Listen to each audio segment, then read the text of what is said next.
ku Mmande nga 19 abatuuze b'e Kasokoso, Katogo n'ebitundu ebirala bagezaako okudda ku ttaka kwe baagobwa nga bazimbako amayumba, wabula poliisi yayanguwa bunnambiro okubagugumbula nga bano baakuma omuliro mu nguudo okwekalakaasa, era poliisi ne bagugumbula n'amasasi wamu n'omukka ogubalagala, wabula enkeera kwe kukwata abakulembeze n'abatuuze abamu nga babalanga kukuma mu batuuze omuliro okwekalakaasa.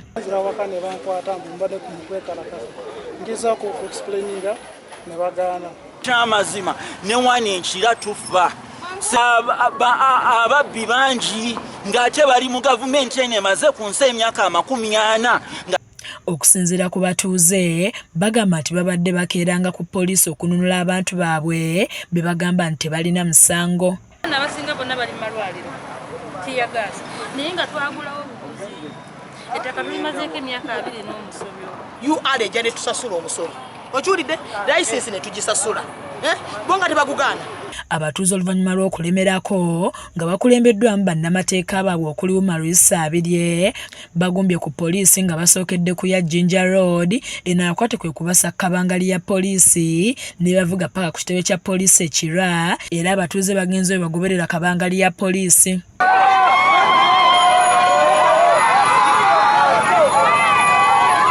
Era na wano babajjeewo ne batwalibwa mu kkooti ekirwa wakati mu bukuumi obw'amaanyi, wabula ngendo bakabatemye ng'omulamuzi bw'ataliiwo bazibweyo ku poliisi ekirwa bakeezebwa enkya mu kkooti kwe kuddizibwayo, era abatuuze ne babagoberera.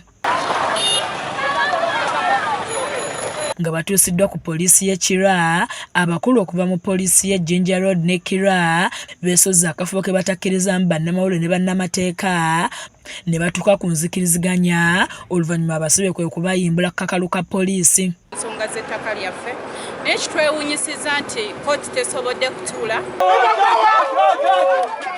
Abatuuze bajaganyizza olw'okulaba ku bantu baabwe be balwaniridde okumala ennaku 3. Bassentebe bano bo bategeezezza nti babaguddeko omusango gw'okukuma mu bantu omuliro, era bo ne bagamba nti kino si kituufu. Badde byogerwa naye ng'ebimu ekituufu bya bulimba.